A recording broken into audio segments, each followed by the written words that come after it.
आज पढ़ेंगे evolution of life forms a theory. इससे पहले हम देखेंगे यहाँ पे करेक्शन है यूनिवर्स का, जो कि ऑलमोस्ट 20 बिलियन ईयर्स ओल्ड था। अब वो करेक्ट होके ऑलमोस्ट 13.8 बिलियन ईयर्स ओल्ड है।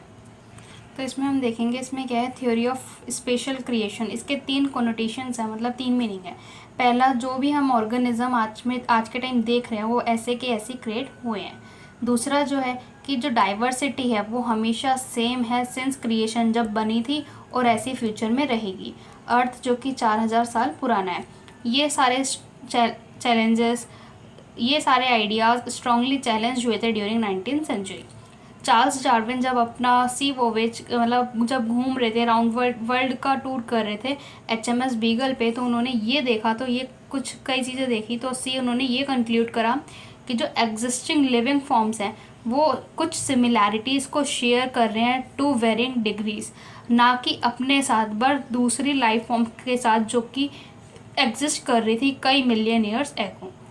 कोई भी पॉपुलेशन जो कि बिल्ट हुई है has built in variation in characteristics, fitness of individual और population. Fitness according to Darwin के अकॉर्डिंग फिटनेस क्या है, जो रिप्रोड्यूस कर सकता है। तो जो फिजिकली फिट होगा, जो बेटर फिट होगा, वो लीव करेगा ज़्यादा प्रजाति को, और वो ही ज़्यादा सर्वाइव करेगा और सेलेक्ट होगा बाय नेचर। उसको हम कहेंगे नेचुरल सिलेक्शन। ऐसे एक साइंटिस्ट थे अल्फ्रेड वेलेस, नेचुरलिस्ट। इन्होंने काम किया था मलाय आर्चिपेलागो पे। उससे सिमिलर कंक्लूजन आया था, सेम टाइम पे सिमिलर कंक्लूजन आया था। ऑल एग्जिस्टिंग लाइफ फॉर्म्स जो शेयर कर रहे हैं सिमिलैरिटीज़, और साथ ही साथ शेयर करेंगे कुछ कॉमन एंसेस्टर्स को, प्रेजेंट एट डिफरेंट पीरियड्स, अलग अलग पीरियड्स में जो प्रेजेंट थे, जैसे इपॉक्स में, पीरियड्स में और इराज में। जियोलॉजिकल हिस्ट्री ऑफ अर्थ जो को रिलेट है with biological history of earth. इससे कंक्लूजन ये आया कि जो अर्थ है वो हमारी वेरी ओल्ड है, ना कि सिर्फ 1000 साल पुरानी है बल्कि कई बिलियन ईयर्स पुरानी है। एविडेंस फॉर इवोल्यूशन, हम ये कैसे कह सकते हैं कि हाँ इवोल्यूशन हुआ है, प्रूफ। तो कुछ फॉसिल्स क्या होते हैं, लाइफ फॉर्म्स के हार्ड पार्ट रिमेन जो कि रॉक्स में पाए जाते हैं। अब जो स्टडी ऑफ फॉसिल्स है वो अलग अलग लेयर्स में ये बताती है कि वो कब एग्जिस्ट करते थे, कौन से जियोलॉजिकल पीरियड में वो एग्जिस्ट कर रहे हैं। The study that life forms be varied over time and certain life forms restricted to certain geological time spans, hence new life form has arise at different time. इसीलिए जो नई law of life है वो arise हुई है अलग अलग time पे इन हिस्ट्री ऑफ अर्थ, जिसको हम क्या कहेंगे, पैलियोंटोलॉजिकल एविडेंसेस, जो कि स्टडी ऑफ फॉसिल्स हुई। जैसा कि हम यहाँ पे देखें तो ये है स्टीगोसॉरस, ये है ब्रांकियोसॉरस, आर्कियोप्टेरिक्स, क्रोकोडाइल्स, टेरेडॉन, ट्राइकेसेप्टेरस, टायरेनोसॉरस। स्टेगोसॉरस, इसके यहाँ पे शरीर पे ऐसे बड़े बड़े से ट्राइंगल जैसे स्ट्रक्चर होते हैं। ट्राइसेराप्टोरस, ट्राई मतलब 3, इसके 3 सींग जैसे होते हैं। ऐसे ही ब्रांकियोसॉरस, इसकी लंबी पूंछ और लंबी गर्दन होती है, और टायरेनोसॉरस इसके ड्रैगन लाइक टीथ होते हैं। अब एज ऑफ फॉसिल्स जो कि हम कैलकुलेट करते हैं उसको रेडियो एक्टिव डेटिंग से। एम्ब्रियोलॉजिकल सपोर्ट फॉर इवोल्यूशन किसने दिया था, प्रपोज किया था by Ernst Haeckel. Embryo of all vertebrates including human develop a new vestigial gill slits just behind head and but is functional only in the fishes।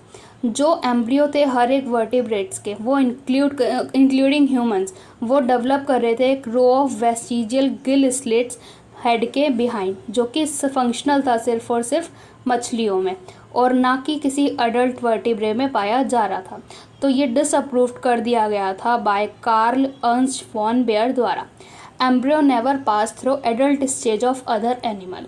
अब homologous structures क्या होते हैं, homologous structures मतलब जिनके पास same structure होता है लेकिन वो परफॉर्म करते हैं अलग अलग फंक्शन को। अब ये जो सेम स्ट्रक्चर है वो डेवलप्ड हो रहा है along different directions due to adaptive radiations to different needs, जिसको हम डाइवर्जेंट एवोल्यूशन कहेंगे। जैसे होमोलॉगी जो है वो इंडिकेट करता है कॉमन एंसेस्ट्री को। 4 limbs example, 4 limbs of whale, bats, चीता और ह्यूमंस, सारे मैमल्स। वर्टिब्रे का हार्ट और brain. Thorns of bougainvillea and tendrils of cucurbita. ऐसी एनालॉगस ऑर्गन्स क्या होते हैं, इनका डिफरेंट स्ट्रक्चर होता है और सेम फंक्शन होता है। दूसरा नाम है convergent evolution.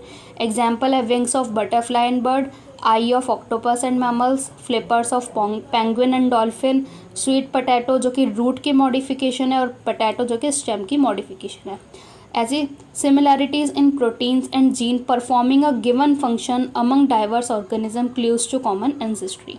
Biochemical similarities shared ancestry as structural similarities among diverse organisms। Evolution by natural selection जो कि इंग्लैंड में देखा गया था, इसमें क्या था, जो मॉथ्स का कलेक्शन था 1850s में, मतलब बिफोर इंडस्ट्रियलाइजेशन, तो देखा गया था उसमें जो वाइट विंग्ड मॉथ थे उनका नंबर ज़्यादा था देन डार्क विंग्ड मॉथ या फिर मेलेनाइज्ड मॉथ पे एक ट्री में। और सेम एरिया में अगर इंडस्ट्रियलाइजेशन के बाद देखा गया, मतलब 1920s में, तो देखा गया था कि जो डार्क विंग्ड मॉथ थी उनका नंबर ज़्यादा हो गया था देन वाइट विंग्ड मॉथ। ये ऐसा क्यों हो रहा था? क्योंकि इंडस्ट्रियल से पहले क्या हो रहा था, एक थिक ग्रोथ आ रही थी वाइट कलर के लाइकेंस की जो कवर्ड कर रही थी ट्रीज़ को, तो इसीलिए जो वाइट विंग्ड मॉथ थे वो ज़्यादा सर्वाइव कर रहे थे। ऐसे लाइकेंस क्या होता है? इंडस्ट्रियल पॉल्यूशन इंडिकेटर, मतलब जहाँ पे पॉल्यूशन होता है वहाँ पे लाइकेंस की ग्रोथ नहीं होती है। रूरल एरियाज़ में कोई भी इंडस्ट्रियलाइजेशन नहीं थी, तो काउंट ऑफ बेलेनिक मॉथ का क्या था, काफ़ी कम था। अब हम देखें कि in mixed population those better adapt increase in population size. अगर एक मिक्स्ड पॉपुलेशन है तो उसमें जो बेटर अडेप्ट कर रहा है वो पॉपुलेशन साइज में इंक्रीज हो जाएगा। एक लाइन है बहुत ही अच्छी, no variant is completely wiped out. बहुत ज़्यादा हर्बिसाइड्स या पेस्टिसाइड्स का यूज़ करते हैं तो जो रेजिस्टेंस वेराइटीज़ है वो कम ही टाइम में सेलेक्ट हो जाती है।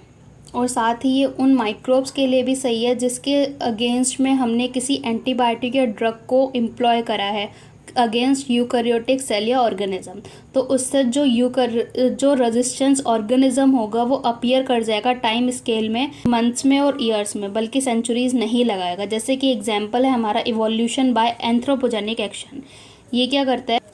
ये हमें ये बताता है इवोल्यूशन जो कि एक डायरेक्ट प्रोसेस नहीं है बल्कि एक स्टोकेस्टिक प्रोसेस है जो कि बेस्ड है चांस इवेंट इन नेचर पे और चांस म्यूटेशन इन ऑर्गेनिज्म।